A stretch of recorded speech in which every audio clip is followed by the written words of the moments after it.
All right, ladies and gentlemen, we're backstage here once again live from the Quake World Championships, and we've just crowned our first Sacrifice champion here in Quake Champs, and I'm here with the winners now, Team 2Z. Now, one of their teammates, Claus, is not here. We just want to tell you guys about that first. He is getting ready for the duel tournament, which he's also participating in, so he has not been able to join us for the duel. But we have his other three teammates. Why don't you guys introduce yourselves first off to the world? I'm Xtron. My name is Science Sepp. My name is Latromi, Alex. Awesome. So let's get some immediate reactions now to just winning that tournament and taking home the $300,000 for first place. Yeah, it's amazing. I don't have many words for it, but I feel amazing. It's unbelievable. It was my dream, and I think it was the dream of all my team. So we are now like crazy right now. So. Yeah, we practiced for like 2 months just for this moment. We were focused on Sacrifice, so yeah, we're super happy that we did it. Awesome. So let's talk a little bit about how the team came together and how you guys decided to get this core 4 group. How did the roster kind of form? Me and Klaus played in Quake Live before a lot together. He was our opponent actually a lot of times, and we recognized his skills, so we asked him. And then Klaus met Xtron, and that's how we were formed. Yeah. When they asked me, Klaus asked me if he'd like to join their team. I was already in another team, the Liberty Murders. It's also a nice team. We won a lot of trophies, online, but not on QuakeCon. And we had like a huge break, like half of a year, maybe 1 year. And I asked them, will they play Quake Champions, or may I go to another clan? We will play together in future. So they responded, so probably no, you can try, and that's it. I tried. And it seems like you guys succeeded as well. So winning that huge prize pot. Let's get this out of the way as well. What's the first thing you guys are going to buy? I don't know. I didn't really think about it. I need to recognize everything yet. You're still taking it all in a way. Yeah. Yeah, it's the same for me. I need to go home and think about it. What the question? What's the first thing you're going to buy now that you have that big split of the 300K? I will invest my money in the maybe house. Help my family with the house.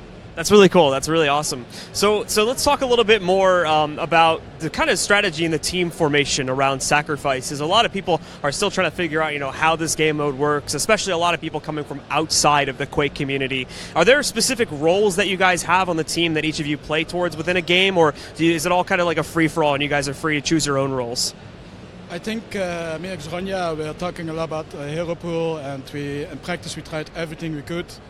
And we ended up with this meta, and it works for us really good. Yeah, we were kind of trying everything and trying to adjust ourselves. I don't know about position. We have always silent Seps that are playing on tank because that's fitting him well. We have like best anarchy in the world, because nobody can outcombat Latromi. Klaus is playing Slash for like 3 weeks because after the Slash buff she's like really OP, we must pick her. And I the only one flexing, but only on one map. I can say that there are a lot of flexibility in the current meta in my opinion, so I hope that in future with new patches we will have more possibilities for different compositions and so on. Well, I can only add that in previous game, in Quake Live, where all players were in the same condition, my quote was like, I'm not scared of the man who is changing configs of the day. I'm scared of the man who is playing on one config 10 years. So now I can say that I'm not scared of the man who is playing all champions.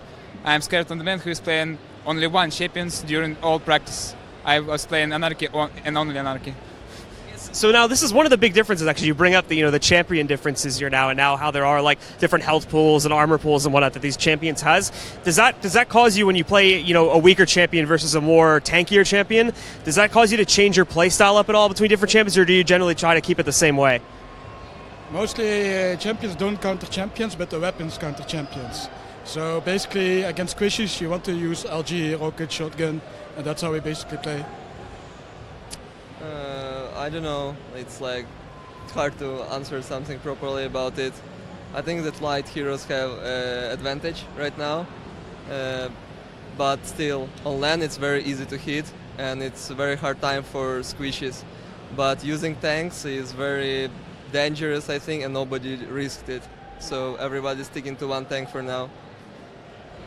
I also don't think that there is like some counter characters, I mean champions. But the way the team is playing, I mean which lineup it has, so it's changing a lot. I mean from what side will they attack, how will they attack? I mean aggressive or non-aggressive, how will they defend, and etc. etc. So it changes a lot, and we are trying to figure out what's going on when we see this lineup, and that's it. So what are your guys' general thoughts on Sacrifice, just as a game mode as a whole? Do you guys like the way that Sacrifice plays, in the 4v4 format? I really like Sacrifice. I played Quake for a long time, but it is like the hardest team mode I ever played. There's so much skill, there's so much brain and tactics involved. It's like the best game mode I played. Yeah, the same. Same, I also love Sacrifice. I think it's hardest mode because of speed. I know it's hard to spectate because a lot of things going around on the map, like soul is spawning, power-up spawn, everything at the same time, but that's making it difficult and fun to play because there are so many decisions, so many options, and you have to do a decision in 1 second. And would you guys say that this mode here in Sacrifice is harder or kind of on the same level to some of the previous competitive Quake modes in past Quakes? I don't think you can compare. You need so much more for Sacrifice than, for example, CTF or TDM. It's a whole other world. I can compare this mode only with TDM, but in TDM there were like some improvisations because there weren't some obelisk or points, flags. So the whole map you need to use your improvisation in order to win. But in this mode, it is really difficult. It's more difficult than in TDM because you just need all the time to hurry up yourself and just watch on the timing, on the power-ups, on the obelisk, on the souls, etc., etc. But there's a lack of improvisation sometimes because all you just need to do is just attack or defend. Anything else to add there? I think that it's hardest mode, and I think that it has elements of old modes like TDM and CTF, but it's really different because you sometimes have to kill, sometimes it's really even better to die or something. You have to choose like all these options and pick the best one, so it's really kind of unique.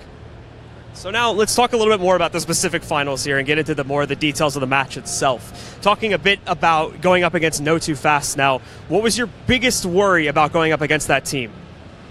In Europe, they were our biggest enemy in practice. It was always 50-50, so we expected a really tough match, but I'm glad we won. The biggest worry for me was they will have more power on the LAN, and they write to me like you will be wrecked on LAN. So now I just can say that see you online. That's it. That's always the insult there. You toss back out. Yeah, I'm also very happy that we managed to win on LAN and that we proved that we are better on LAN than online actually, because online we were really playing 50-50 and here we had an edge. But I still think game was very close and it just came to situations that they just did more mistakes than we did. So now getting more into the maps. You guys started off on Burial Chamber and you guys pretty much crushed them on that first map there. What's the key to your strategy on Burial Chamber and why do you think you were so dominant on that first map? I think we had good soul control while running and defending. I think our rails also started hitting, what's really important on the map itself. And I think that's why we had an easier time than normal. Yeah, it wasn't our map, and all the practices, which were like in the past, they were winning us on this map, like not like 50-50, but 70-30, something like that. And it was also because it's kind of random map.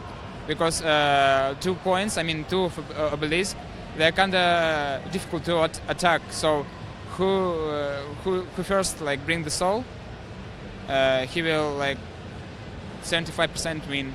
But also it needs skill. to defend. But in general, like when the opponents are tough enough, I mean, like they're similar, so it's random. And anything else that you guys think you had an advantage for going into that first map?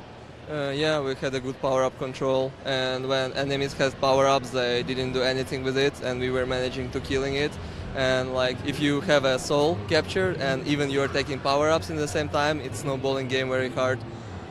Now talking again a little bit more about Burial Chamber here. Obviously, the map is asymmetrical, and that both the bases aren't the same. Do you think that one side is a little bit? Do you think that one of the obelisks offers more advantage than the other? Or do you think they're pretty balanced? I think on the lava side, if you have good rail, then that's the strongest. But if you get really good positioning on the house area, then it's also very strong. It's just a really hard map to attack on. I think that also the lava position is the strongest, but if the rules say you that you can drop the soul out of the map, so you can like turn around. I mean, like change the situations that you can easily grab the soul and immediately throw it out of the map, so it will spam on the center. So we kind of abuse it. Sometimes all teams were abusing it because it's not written in the rules that you cannot drop the soul out of the map. So it's like after this moment, I mean, it's 50-50. I mean, to obelisk. Anything else to add there? No, not really. No. Okay. All right. Well, that's fine. So, guys, the really only question left here is what's next for you guys. What is in the future for this team now? There will be 2 DreamHacks coming up this year, and we're gonna take a week rest, and then we're gonna practice again. We will improve and we'll show more power. Yeah, we will keep practicing, and I should ask Latromi's girlfriend to let him play with us more, because that's the only thing that can hold us back. All right, guys. Well, thank you very much for your time here, and once again, congratulations on the big win, of course. We're going to let you guys go celebrate a little bit more now. And for those of you guys, of course, watching live here now on Facebook, be sure to go head over to the stream, as the dual finals are also probably going on right now as well. Be sure to go ahead and check them out over at twitch.tv/QuakeChampions.